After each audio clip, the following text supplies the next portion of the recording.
या देवी सर्वभूतेषु शक्तिरूपेण संस्थिता नमस्तस्यै नमस्तस्यै नमस्तस्यै नमो नमः। ओम दुम दुर्गाय नमः। जय माता रानी। माँ भगवती दुर्गा की कृपा आप और आपके परिवार पर सदैव बनी रहे, इसी कामना के साथ आप सभी भक्तों को नवरात्रों की हार्दिक शुभकामनाएं। नवरात्र का प्रारंभ हो चुका है और नवरात्र के प्रतिपदा तिथि को कलश स्थापना के साथ हम पूर्ण करते हैं। कलश को मंगल मूर्ति गणेश का स्वरूप माना जाता है, तो सबसे पहले कलश का स्थान दिया जाता है। कलश स्थापना के बाद आप माता को विधि विधान से पूजा कर सकते हैं। शारदीय नवरात्र पर कलश स्थापना के साथ ही माँ दुर्गा की पूजा शुरू हो जाती है। पहले दिन माँ दुर्गा के पहले स्वरूप शैलपुत्री की पूजा होती है। दुर्गा को मातृ शक्ति यानी स्नेह, करुणा और ममता का स्वरूप मानकर हम पूजते हैं। इनकी पूजा से सभी तीर्थों, नदियों, समुद्रों, नवग्रहों, दिक्पालों, दिशाओं, नगर देवता, ग्राम देवता सहित सभी योगिनियों को भी आमंत्रित किया जाता है और कलश में उन्हें विराजने हेतु प्रार्थना सहित उनका आवाहन किया जाता है।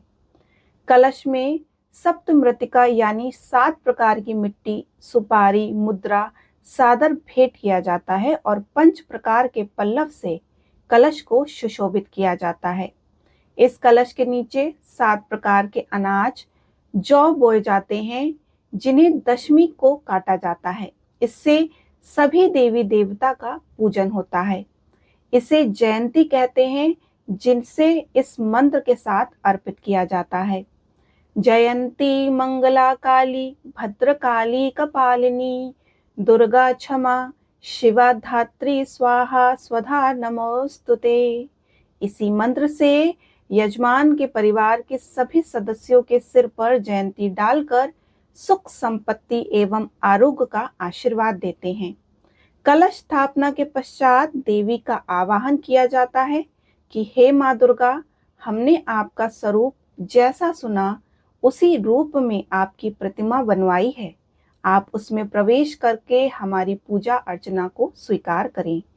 देवी दुर्गा की प्रतिमा पूजा स्थल के बीच में स्थापित की जाती है और उनके दोनों तरफ यानी कि दाईं और देवी महालक्ष्मी, गणेश और विजया नामक योगिनी की प्रतिमा रहती है और बाईं ओर कार्तिकेय, देवी महासरस्वती और जया नामक योगिनी रहती हैं तथा भगवान भोलेनाथ की भी पूजा की जाती है। प्रथम पूजन के दिन शैलपुत्री के रूप में भगवती दुर्गा, दुर्गातिनाशिनी की पूजा फूल, अक्षत, रोली, चंदन से होती है।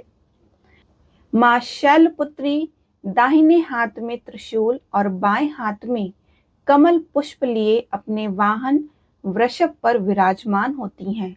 नवरात्र के इस प्रथम दिन की उपासना में साधक अपने मन को मूलाधार चक्र में स्थित करते हैं।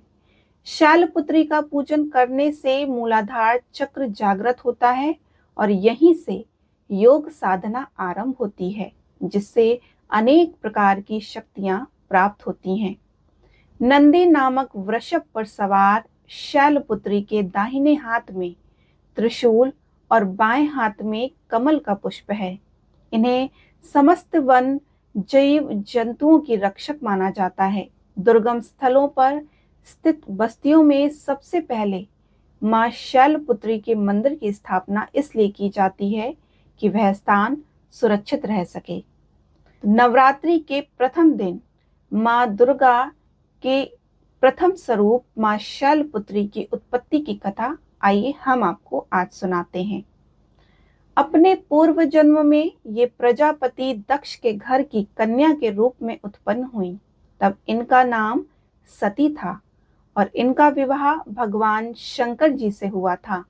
एक बार प्रजापति दक्ष ने बहुत बड़ा यज्ञ किया, जिसमें उन्होंने सारे देवताओं को अपना अपना यज्ञ भाग प्राप्त करने के लिए निमंत्रित किया, किंतु दक्ष ने शंकर जी को इस यज्ञ में निमंत्रण नहीं किया। सती ने जब सुना कि उनके पिता एक अत्यंत विशाल यज्ञ का अनुष्ठान कर रहे हैं, तो वहां जाने के लिए उनका मन व्याकुल हो उठा। अपनी यह इच्छा उन्होंने शंकर जी को बताई। सारी बातों पर विचार करने के बाद उन्होंने कहा कि प्रजापति दक्ष किसी कारणवश हमसे रुष्ट हैं। अपने यज्ञ में उन्होंने सारे देवताओं को आमंत्रित किया है, उनके यज्ञ भाग भी उन्हें समर्पित किए हैं, किंतु जानबूझकर हमें नहीं बुलाया। ऐसी स्थिति में तुम्हारा वहां जाना किसी भी प्रकार श्रेष्ठकर नहीं होगा। शंकर जी के इस उपदेश से सती को कोई बोध नहीं हुआ और पिता का यज्ञ देखने, माता बहनों से मिलने की इनकी व्यग्रता किसी भी प्रकार कम ना हुई। उनका प्रबल आग्रह देखकर शंकर जी ने उन्हें वहां जाने की अनुमति दे दी। सती ने पिता के घर पहुंचकर देखा कि कोई भी उनसे आदर और प्रेम से बात नहीं कर रहा। सारे लोग मुंह फेरे हुए हैं। केवल सती की माता ने स्नेह से उन्हें गले लगाया। बहनों की बातों में व्यंग और उपहास के भाव भरे हुए थे। परिजनों के इस व्यवहार से सती के मन को बहुत कलेश पहुंचा। सती ने जब देखा कि वहां चतुर आर्दिक भगवान शंकर जी के प्रति तिरस्कार का भाव भरा हुआ है और दक्ष ने भी उनके प्रति कुछ आपत्तिजनक वचन कहे, यह सब देखकर सती का हृदय क्षोभ, ग्लानि और क्रोध से संतप्त हो उठा। तो उन्होंने सोचा कि भगवान शंकर जी की बात न मान यहाँ आकर मैंने बहुत बड़ी भूल की। सती अपने पति भगवान शंकर जी का अपमान न सहन कर सकी और उन्होंने उस रूप को तत्क्षण वही योगाग्नि द्वारा भस्म कर दिया। वज्रप्रात के समान इस दुखद समाचार को सुनकर शंकर जी ने अति क्रुद्ध होकर अपने गणों को भेजकर दक्ष के यज्ञ का पूर्णतः विध्वंस करा दिया। सती ने योगाग्नि द्वारा अपने शरीर को भस्म कर अगले जन्म में शैलराज हिमालय के पुत्री के रूप में जन्म लिया। इस बार वे शैलपुत्री नाम से विख्यात हुईं। पार्वती हेमवती भी उन्हीं के नाम है। उपनिषद की कथा के अनुसार इन्हीं ने हेमवती स्वरूप से देवताओं का गर्भ भंजन किया था। शैलपुत्री देवी का विवाह भी शंकर जी से हुआ। पूर्व जन्म की भांति इस बार भी शिव जी की ही अर्धांगिनी बनी। नव दुर्गाओं में प्रथम शैलपुत्री दुर्गा का महत्व और शक्तियां अनंत हैं। संस्कृत में शैल का अर्थ होता है पर्वत, जिसके कारण देवी को पर्वत की पुत्री अर्थात शैलपुत्री के नाम से जाना जाता है। नवरात्रि उत्सव के प्रथम दिवस पर देवी शैलपुत्री की पूजा आराधना की जाती है। संपूर्ण सौभाग्य प्रदान करने वाले चंद्रमा देवी शैलपुत्री द्वारा शासित हैं। आदि शक्ति के इस शैलपुत्री रूप की पूजा करने से चंद्र ग्रह से संबंधित समस्त नकारात्मक प्रभावों से रक्षा की जा सकती है।